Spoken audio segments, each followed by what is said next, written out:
अभी जहाँ भी मार्केट में जाएंगे ना आपको ये लाई ज़रूर मिलेगी, जिसे कहते हैं मुरमुरे की लाई। काफ़ी अच्छी लगती है खाने में और बनाने में भी बहुत ही आसान है। तो मार्केट वाली क्यों ही खाएं, घर में ही क्यों ना बना के खाएं। तो चलिए, ऐसे में मैंने भी सोचा जी बना ही लेते हैं। वैसे भी अब थोड़ा सा मौसम ऐसा हो गया है जो इस तरह की चीज़ें बना करके रख सकते हैं, खा सकते हैं। कोई गेस्ट आए तो उसे भी आप सर्व कर सकते हैं। तो मैंने यहाँ पर लिया है मुरमुरा और इसे मैंने थोड़ा गरम किया है, बस गरम किया है क्योंकि ये मार्केट का है तो ये ठंडा हो चुका है। तो इसको तब तक आपको गरम करना है जब तक इसको आप उठाएंगे ना तो ये टूटने ना लगे। मैंने अभी एक ही दिन में 2 रेसिपी शेयर करी थी। चना का मैंने चिक्की बनाया था, तो उसी का ये लगा हुआ है गुड़।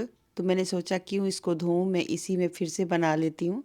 तो वो रेसिपी पहले जे गई होगी और साथ ही में डालूँगी या फिर 1-2 दिन छोड़ कर के डाल सकती हूँ। मुझे इतना आइडिया नहीं है कि कब डालूँगी, पर वही कढ़ाई है तो उसमें ही में मैंने पानी डाला और फिर से घी डाला। तो पानी इस बार मैंने 1 कप डाला है और 1.5 कप के करीब मैंने यहाँ पर गुड़ डाला है। तो ये जो गुड़ है ना वो थोड़ी सी मुझे ज़्यादा चिपचिपी लग रही है। हम कहीं से आ रहे थे तो ये रास्ते में मिली थी तो हमने ले लिया था, पर मुझे गुड़ का इतना आइडिया नहीं है कि कौन ख़राब बेच रहा है, कौन अच्छा बेच रहा है। वैसे अक्सर हाँ जब ग्रोसरी की दुकान पे जाते हैं तो वहीं से लेके आ जाते हैं। तो बनाने में भी थोड़ा सा मुझे डर तो लग रहा था कि पता नहीं कैसा बनेगा। तो ये काफ़ी ऐसी है जो थोड़ी ताड़ ना ज़्यादा बन जाती है, तो मुझे बहुत ध्यान से बनाना था। तो 1 कप मैंने पहले डाल दिया था गुड़, आधा कप मैंने बाद में डाला है। और अब इसे सेम तरीके से जैसे मैंने चना चिक्की बनाया था, चना के पट्टी बनाया था, वैसे ही इसका भी पाक बनाना है। तो पाक बनाने का एक ही तरीका है कि इसको चेक करते रहिए कि ये बन के कैसा तैयार हुआ है।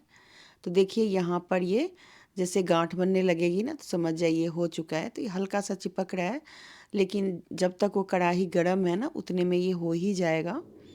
तो समझ लीजिए ये हो चुका है गुड़ और कुछ इस तरीके से झाग बन जाते हैं। पानी का माप आपको ऐसे रखना है, 1.5 कप अगर गुड़ डाल रहे हैं तो 1 कप पानी डालिएगा, अपने आप ही जल जाता है, कोई दिक्कत नहीं है। अगर ज़्यादा भी हो गया तो फिर से जला दीजिए, कुछ कुछ नहीं होता। लोगों ने बहुत हवा बना रखा है कि गुड़ की चाशनी को कैसे बनाएं, तो ये भी 2 तार की ही बनती है। इसीलिए लड्डू जब तक नहीं बने पानी के अंदर तब तक आपको इसको पकाना होता है।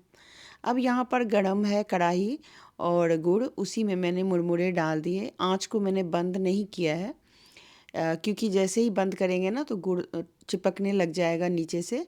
और अभी ठंड हो रही है तो बहुत जल्दी ठंडा हो जाता है ये। तो मैंने आँच को ऑन ही रखा है और धीरे धीरे चलाते हुए थोड़ा थोड़ा करके मुरमुरे डाल रही हूँ। और कढ़ाई का साइज़ भी देखना पड़ता है, तो अगर आपको ज़्यादा बनाना है तो 2 बार में बना लें। मैंने एक ही बार में ट्राई किया। खैर मेरा मुरमुरे भी ज़्यादा नहीं था तो इसलिए हो गया ये। और नीचे ना गुड़ का क्या होता है कि असली जो गुड़ का जो गाढ़ापन है ना वो नीचे की तरफ रह जाता है, तो उसको अच्छे से आपको मिलाना है। जितने अच्छे से मिलाएंगे आपके लड्डू ना उतने ही बढ़िया बनेंगे।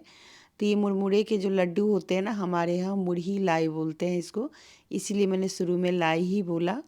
अगर आपको मेरी वीडियो अच्छी लगती है, मेरे बनाने का तरीका या मेरी मेहनत, तो ज़रूर आप मेरे रेसिपी को शेयर कर दिया कीजिए कहीं पर और लाइक और कमेंट ज़रूर कीजिए और फॉलो करना मत भूलिएगा, क्योंकि उससे भी थोड़ा सा बनता है कि चलो कोई तो हमें देख रहा है। यहाँ पर मैंने इसको अच्छे से मिलाया है, पहले देख सकते हैं अभी तक मैंने आँच को बंद नहीं किया है। तो अब ये एक ना थोड़ा थोड़ा जैसे चिपक गया है एक दूसरे से। बस अब ये हो चुका है, अब आँच को बंद करके और इसे हम हटा देंगे चूल्हे पर से और फिर इसको हम अलग से बनाएंगे। तो मैंने यहाँ पे कपड़ा बिछा दिया क्योंकि कढ़ाई काफ़ी गर्म है। तो बस अब इसको थोड़ा थोड़ा करके ना आपको पानी लगाना है हाथ में। पानी नहीं लगाएंगे तो हाथ पे चिपकेगा। और जितने बड़े बॉल्स आप बना सकते हैं उतने बड़े बनाइए। छोटे छोटे बनाएंगे तो ज़्यादा अच्छे भी लगते हैं और खाने में भी सही रहता है। और देखिए मैंने पाक अच्छे से बनाया है ना, तो लड्डू भी फटाफट से बन गए, मतलब उसमें जोड़ भी नहीं लगाना पड़ा मुझे। एकदम से हल्का सा पुश किया और वो बन गए। अगर आपको हाथ से नहीं बनाया जा रहा है, गरम लगता है, क्योंकि हल्का-हल्का गरम रहेगा तभी आप बनाएँगे, ठंडा होगा तो फिर ये नहीं बन पाएगा।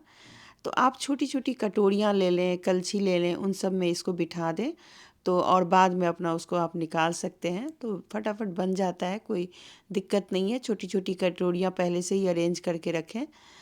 कलछी भी होती है गोल वाली, उसमें भी बड़े अच्छे बन जाते हैं। पर मैं क्योंकि कई सालों से बनाती आ रही हूँ, एक्सपीरियंस हो गया है, तो हाथ से ही बना रही हूँ। मैं हर साल इसकी रेसिपी डालती हूँ और मैं सोचती हूँ कि अब इस साल नहीं बनाऊँगी, लेकिन फिर से मैं बना ही लेती हूँ। तो मेरा सोचना ऐसे हो जाता है कि मैं हर बार बोलती हूँ नहीं बनाऊँगी, लेकिन बना के रख ही लेती हूँ, क्योंकि खाने में बहुत अच्छा लगता है। और जिसको खुद से बनाने की आदत होती है, उसको बाज़ार का बिल्कुल नहीं पसंद आता। तो यही मेरे साथ भी हो रहा है।